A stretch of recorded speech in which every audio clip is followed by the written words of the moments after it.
ధోని అన్న, ఈరోజు మ్యాచ్ పోయింది, కానీ నాకు ఒక పెద్ద డౌట్ వచ్చిందన్న. ఏంట్రా నీ డౌట్? మ్యాచ్ ఓడిపోయింది కాకుండా ఇంకా డౌట్ గివ్టు అంటూ. కాదన్నా, చెన్నైతో మ్యాచ్ అంటే ఇండియాలో ఎక్కడున్నా సరే గ్రౌండ్ మొత్తం పసుపు కలర్తో నిండిపోవాలి కదా. ఈరోజు ఏంటి మరి అక్కడక్కడ ప్యాచ్ వర్క్ చేసినట్టు ఆరెంజ్ కొంచెం, ఎల్లో కొంచెం అట్లా కనిపించింది. ఓ అదా, టాస్ పడిన వెంటనే క్రికెట్ టెలిగ్రామ్ ఛానల్లో మనం మ్యాచ్ ఓడిపోతామని చెప్పేశారట. అందుకే అందరూ వెనక్కి వెళ్ళిపోయారు. హైదరాబాద్ గెలుస్తుందని తెలిసేసరికి మొత్తం ఆరెంజ్ ఎక్కువ అయిపోయింది. వామ్మో, వెంటనే వెళ్ళి జాయిన్ అయిపోవాలను క్రికెట్ టెలిగ్రామ్ ఛానల్లో. డిస్క్రిప్షన్ బాక్స్లో లింక్ ఉంది, సో మీరు కూడా జాయిన్ అయిపోండి. ప్రెడిక్షన్స్ ముందే తెలిసిపోతాయి. అబ్బా, just miss Ruturaj Gaikwad.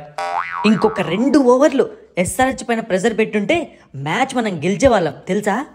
Batting చేసేటప్పుడు నువ్వు కొంచెం ఫాస్ట్గా ఆడుంటే కూడా మ్యాచ్ మనం గెలిచేవాళ్ళం. ఇది నీకు తెలుసా? ఏంటి ఋతు, నన్నే అంటున్నావు?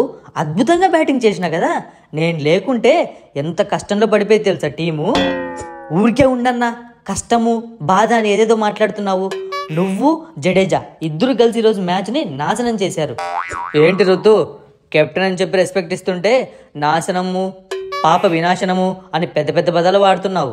కావాలంటే ఎవరినైనా అడగండి, మీరిద్దరూ స్లోగా ఆడడం వల్లే మనం మ్యాచ్ ఓడిపోయాము.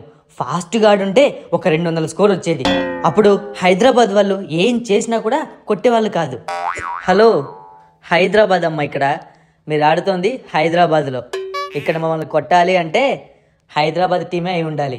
ఫస్ట్ పంచ్ డైలాగులు మానే ప్యాట్ కమిన్స్ అన్న. హైదరాబాద్తో ఇంకో హైదరాబాద్ టీం ఎలా ఆడుతుంది? చెన్నైలో బెంగళూరు ఆడుతుంది. కొంచెం కూడా సెన్స్ ఆఫ్ హ్యూమర్ లేదబ్బా నీకు. ఏదో డైలాగ్ చెప్పాను, దాని గురించి మళ్ళీ స్పెసిఫిక్గా చెప్పాలా నాకు? మరి అలా ఉంది నా పొజిషన్ ఇక్కడ. వరుసగా 2 మ్యాచ్లు ఓడిపోయా. నీకేం తెలుసు నా బాధ? అయినా మీతో ఓడిపోవడం ఏంటో నాకు అసలు అర్థం కావట్లేదు. ముందు నుంచి ఒక లెక్క, ఇప్పటి నుంచి ఒక లెక్క. ప్యాట్ కమిన్స్ వచ్చాడని చెప్పు. ఈ ప్యాట్ కమిన్స్ ఉన్నంత వరకు ఎస్ఆర్హెచ్ని ఎవరు టచ్ చేయలేరని చెప్పు. ఇప్పుడే చెప్పా, నువ్వు డైలాగులు చెప్పకు, నాకు ఎక్కడో మండుతోంది అని. అయినా మీరేంటి అలా బౌలింగ్ చేస్తున్నారు? చిన్నపిల్లలకు వేసినట్టు స్లోగా ఫాస్ట్గా వెళ్ళని తెలుదా? మీకు కోచింగ్ సరిగ్గా ఇవ్వలేదా? అది మా స్ట్రాటజీ. మిమ్మల్ని కన్ఫ్యూజ్ చేయడానికి అలా బౌలింగ్ చేశాము. చూసావు కదా, మీరందరూ గిల్ల కొట్టుకున్నారు. తూచ్, అసలు ఇది ఒప్పుకోను. ఫస్ట్ నుంచి స్లోగా బౌలింగ్ చేసి మమ్మల్ని మోసం చేశారు. ఇప్పుడేంటి మళ్ళీ ఫస్ట్ నుంచి గేమ్ ఆడదామంటావా ఎట్లా? ఆడదామన్నా, నేను కూడా రెడీ. ఇంకొకసారి వెళ్ళి ఆడేసి వస్తా. ఒరే, నువ్వు ఏం తింటున్నావురా డైలీ? అలా కొడుతున్నావేంట్రా? 12 బాళ్ళకు 37. వదిలింటే పవర్ ప్లే అయిపోయే లోపే ఇంకొకసారి మళ్ళీ 100 టచ్ చేసేవాడు ఏమో. ఏంటో అన్నా, ఈ మధ్య ఎస్ఆర్హెచ్కు బ్యాటింగ్ చేస్తుంటే నరాల్లో రక్తం ఉడికిపోతోంది. ప్రతి బాల్ 6 కొట్టాలని బ్రెయిన్కి చెబుతోంది. అయినా మీకు అసలు చెన్నై అంటే అసలు భయం లేకుండా పోయింది. చెప్తా, చెన్నై అంటే ఏంటో త్వరలోనే చూపిస్తా. ఎల్లవోయ్, హైదరాబాద్ వరకు వచ్చి ఇక్కడ చూపించకుండా మళ్ళీ ఎప్పుడో చూపిస్తా, ఎక్కడో చూపిస్తా అంటావు. అబ్బా, ఇంపాక్ట్ ప్లేయర్గా వచ్చి సరైన ఇంపాక్ట్ చూపించలేకపోయా. చాలా బాధగా ఉంది. నీకేమన్నా పిచ్చా ట్రావిస్ హెడ్? అంత బాగా పర్ఫామ్ చేసావు, ఇంకేం కావాలి? నాకు సరిపోలేదు, ఇంకొక 4-5 సిక్స్లు తక్కువైపోయాయి. అవునా? ముఖేష్ చౌదరి అని చెన్నైలో ఒక బౌలర్ ఉన్నాడు. అక్కడి నుంచి ఒక 2 సిక్స్లు తీసేసుకో, కవర్ అయిపోతుంది మొత్తం. ఏంటి ప్యాట్ కమిన్స్ అన్న, మా ప్లేయర్ని ట్రోల్ చేస్తున్నావు? ట్రోలింగ్ కాదురా రుతురాజ్, నాకు ఒక డౌట్ ఉంది, క్లియర్ చేస్తావా? చెప్పు. ఎలాగో మ్యాచ్ ఓడిపోయా, నీ డౌట్ అన్నా క్లియర్ చేసి రెస్పెక్ట్ పెంచుకుంటా. ఆ ముఖేష్ చౌదరి ఇంపాక్ట్ ప్లేయర్ కదా, చాలా రోజులైంది కదా క్రికెట్ ఆడి. మర్చిపోయి మనోడు ఎక్కువ రన్నులు ఇస్తే కప్పిస్తాడు అనుకున్నాడా ఏంటి? వచ్చినా కానీ అలా కొట్టించుకున్నాడు. ఏంటో అదే నాకు అర్థం కాలేదు.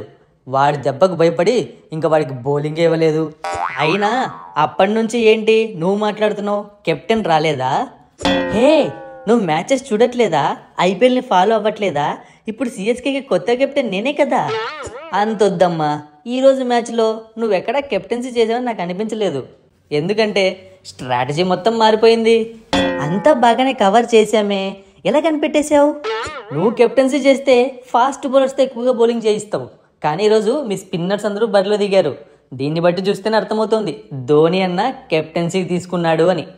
అంటే టీం కొంచెం ప్రాబ్లంలో ఉంది కదా, అలాంటి టైంలో పెద్దవాళ్ళ పర్యవేక్షణలో ఆడితే మంచిదని అలా నిర్ణయం తీసుకున్నాం. అంతే తప్ప ధోని అన్న కెప్టెన్ కాదు, నేనే కెప్టెన్. అంతేలే. మ్యాచ్కి ముందు ఒక 4 సార్లు, మ్యాచ్ అయిపోయాక ఒక 4 సార్లు ఇలా చెప్పుకుంటూ ఉండు, నమ్మేస్తాను.